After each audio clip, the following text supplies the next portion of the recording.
6일차 학습입니다. 파트 2 자동차 관리 요령의 예상 기출 문제와 파트 3 안전 운행 요령의 챕터 1, 챕터 2, 챕터 3 내용을 공부하도록 합니다. 교재는 146페이지에서 167페이지 내용이 됩니다. 다음은 146페이지 17번 문제입니다. 판간 마찰에 의한 진동의 억제 작용이 크나 작은 진동은 흡수가 곤란한 스프링으로 버스나 화물차에 많이 사용하는 것을 고르시오. 1번 판 스프링, 2번 코일 스프링, 3번 토션바 스프링, 4번 공기 스프링. 정답은 1번 판 스프링이 되겠습니다. 20번 문제입니다. 다음의 설명을 순서대로 나열하는 것을 고르시오. 기억. 노면에서 발생한 스프링의 진동을 흡수하여 승차감을 향상시키고 스프링의 피로를 줄이기 위해 설치하는 장치이다. 니은. 차체와 차축 사이에 설치되어 주행 중 노면에서의 충격이나 진동을 흡수하여 차체에 전달하지 않게 하는 장치이다. 디귿. 좌우 바퀴가 서로 다르게 상하 운동을 할 때 기울기를 감소시켜주는 장치이다. 1번 스테빌라이저 스프링 쇼크업소버, 2번 쇼크업소버 스프링 스테빌라이저, 3번 스프링 쇼크업소버 스테빌라이저, 4번 쇼크업소버 스테빌라이저 스프링. 정답은 2번이 되겠습니다. 기억은 쇼크업소버, 니은은 스프링이고 디귿은 스테빌라이저가 됩니다. 다음은 147페이지 23번 문제입니다. 캠버의 역할에 대한 설명으로 옳지 않은 것을 고르시오. 1번 조향축, 경사각과 함께 조향 핸들의 조작을 가볍게 한다.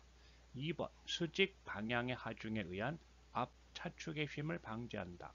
3번 주행 중 조향 바퀴에 방향성을 부여한다. 4번 하중을 받았을 때 앞바퀴의 아래쪽이 벌어지는 것을 방지한다.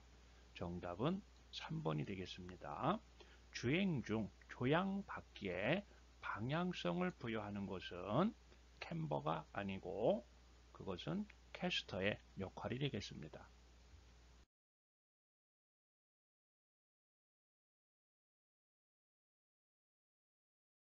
148페이지 25번 문제입니다.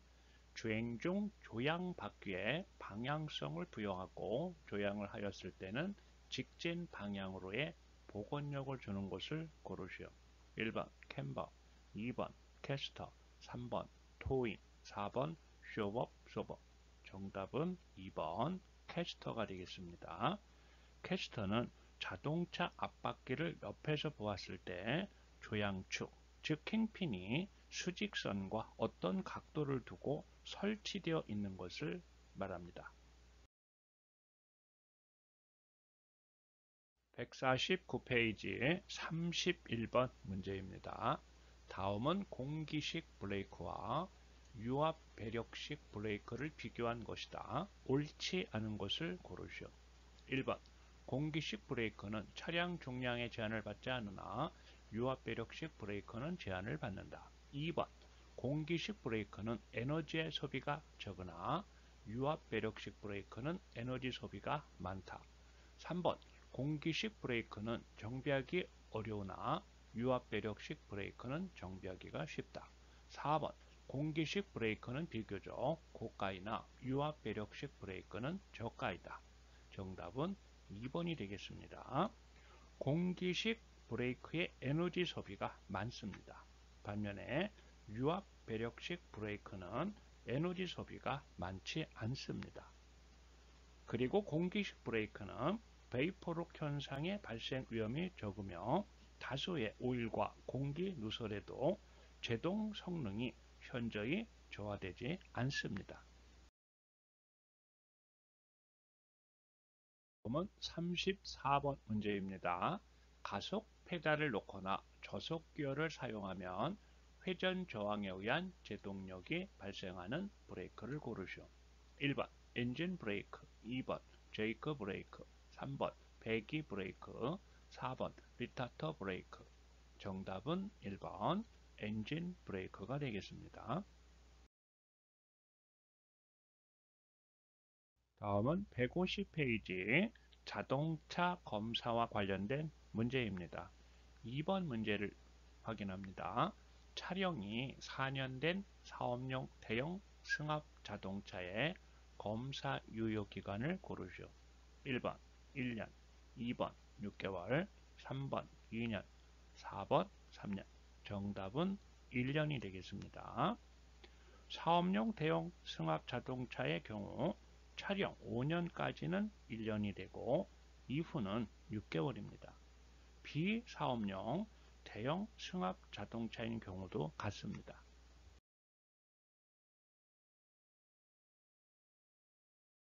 다음은 3번 문제입니다. 자동차 종합검사 대상인 사업용 대형 승합 자동차를 고르시오. 1번 차량이 4년 초과인 자동차, 2번 차량이 3년 초과인 자동차, 3번 차량이 2년 초과인 자동차, 4번 차량이 1년 초과인 자동차. 정답은 3번이 되겠습니다. 차량이 2년 초과인 자동차가 대상이 되고, 그리고 비사업용 대형 승합 자동차는 차량이 3년 초과인 자동차가 대상이 됩니다.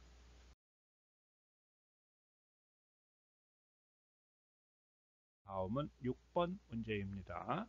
차량이 5년 초과된 사업용 대형 승합 자동차의 검사 유효기간을 고르시오. 1번 1년, 2번 2년, 3번 6개월, 4번 3년. 정답은 3번 6개월이 되겠습니다. 사업용, 비사업용 모두 기간이 같습니다.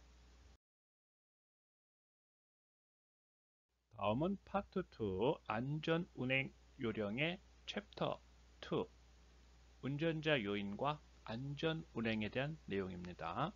교재는 156페이지가 됩니다. 두 번째 내용, 동체 시력에 대한 내용입니다. 동체 시력이란 움직이는 물체, 자동차, 사람 등입니다. 또는 움직이면서, 운전하면서 다른 자동차나 사람 등의 물체를 보는 시력을 말합니다. 그리고 동체 시력의 특성의 내용은 물체의 이동 속도가 빠를수록 상대적으로 저하가 됩니다. 즉, 정지 시력이 1.2인 사람이 시속 50km로 운전하면서 고정된 대상물을 볼 때 시력은 0.7 이하로, 시속 90km라면 시력이 0.5 이하로 떨어지게 됩니다.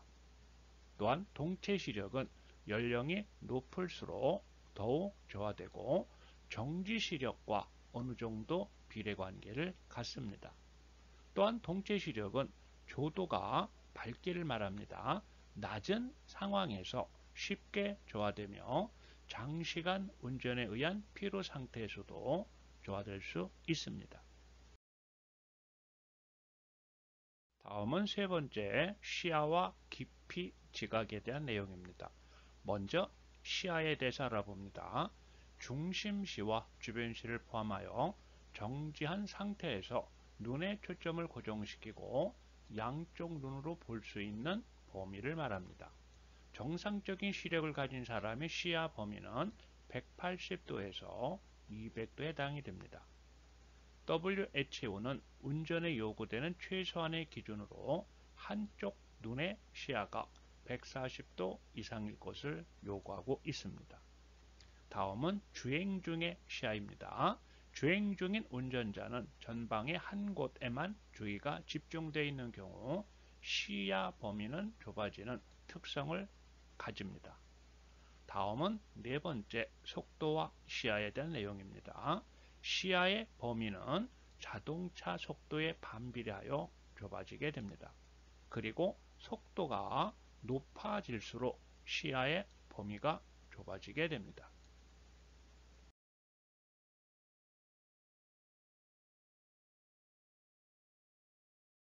다음은 명수능과 암수능에 대한 내용입니다.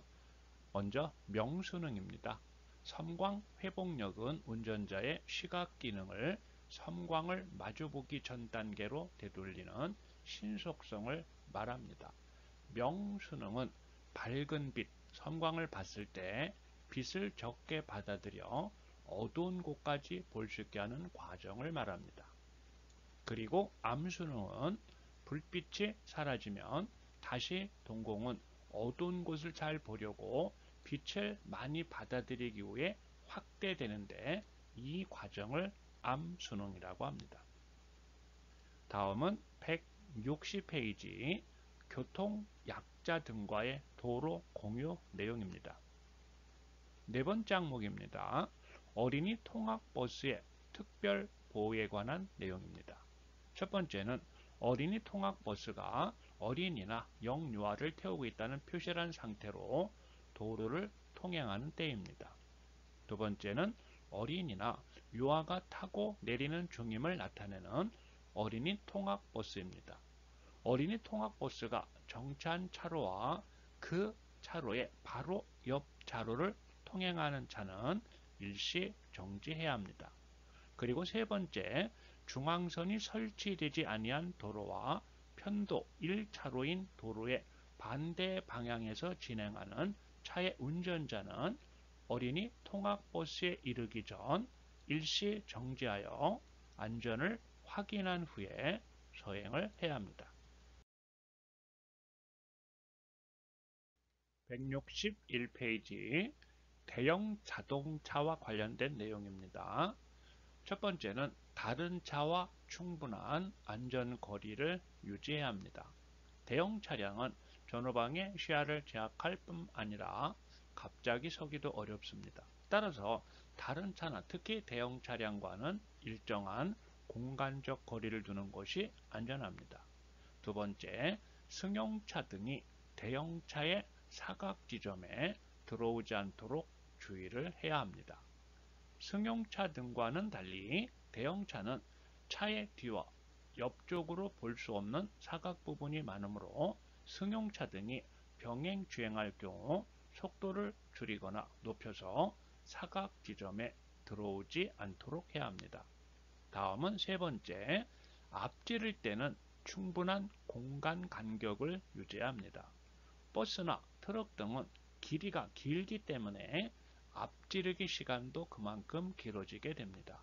따라서 앞지르기 할 때는 후사경 등으로 그 차의 전면 전체를 볼 수 있을 때까지는 차 앞으로 들어가지 말아야 합니다.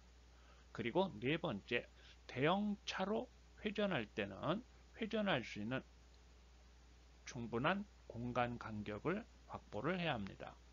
대형차의 회전 반경은 넓기 때문에 우회전 등을 하려 할 때는 오히려 왼쪽으로 나갔다가 다시 들어갔다가 하며 조정할 필요가 생기기도 합니다. 따라서 대형차로 회전할 때는 회전 공간 주변에 이륜차나 보행자 등이 있는지를 특히 주의를 하여야 합니다. 다음은 162페이지 세 번째, 사업용 자동차 위험 운전 분석 내용입니다. 네 번째 항목입니다. 전자식 운행 기록 장치의 구조입니다.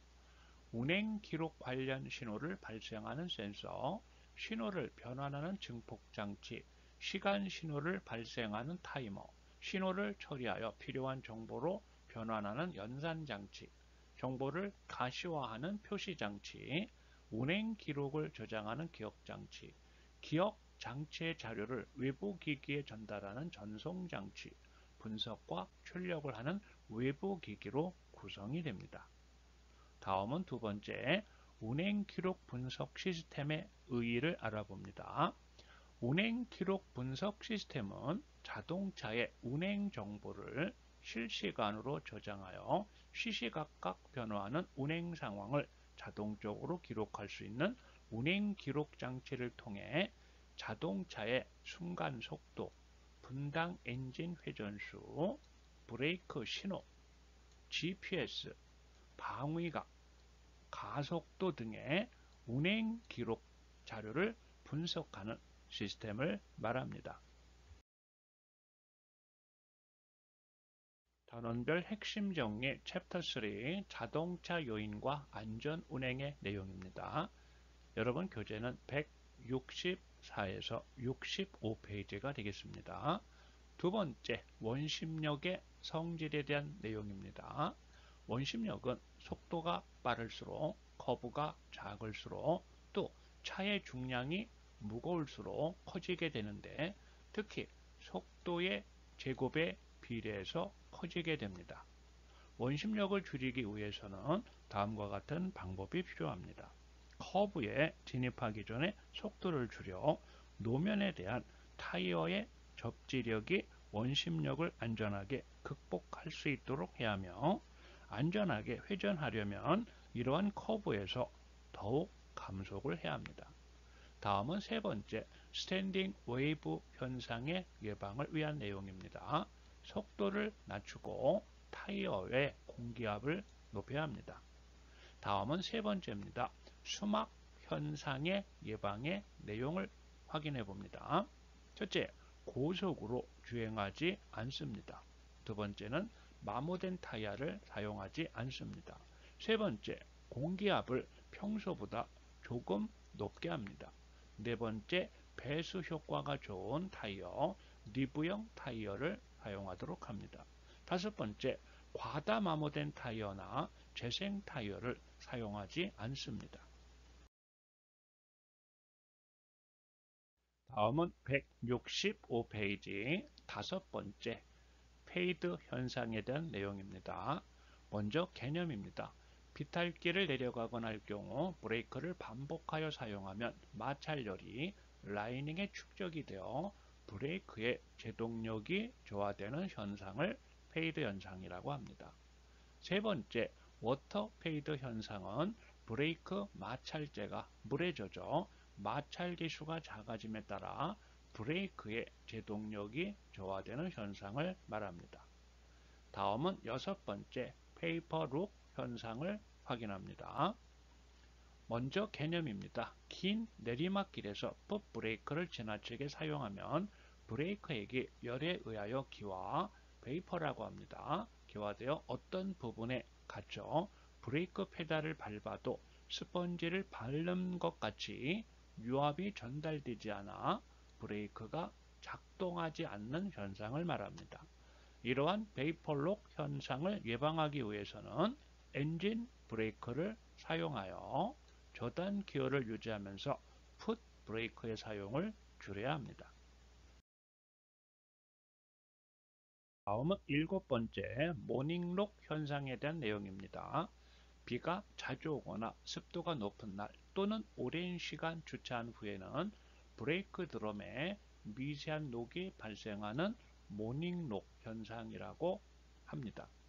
이러한 모닝록 현상을 예방하기 위해서는 아침에 운행을 시작할 때나 장시간 주차한 다음 운행을 시작하는 경우에는 출발하기 전에 브레이크를 몇 차례 밟아주는 것이 좋습니다. 또한 모닝록 현상은 서행을 하면서 브레이크를 몇 번 밟아주게 되면 녹이 자연히 제거되면서 해소가 될 수 있습니다.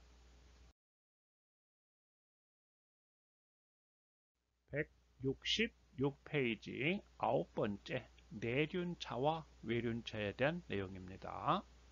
먼저 내륜차와 외륜차에 대한 내용은 앞바퀴의 안쪽과 뒷바퀴 안쪽의 자유를 내륜차라고 하고 바깥바퀴 자유를 외륜차라고 하는데 소형차에 비하여 대형차일수록 특히 버스, 트럭의 경우가 되겠죠.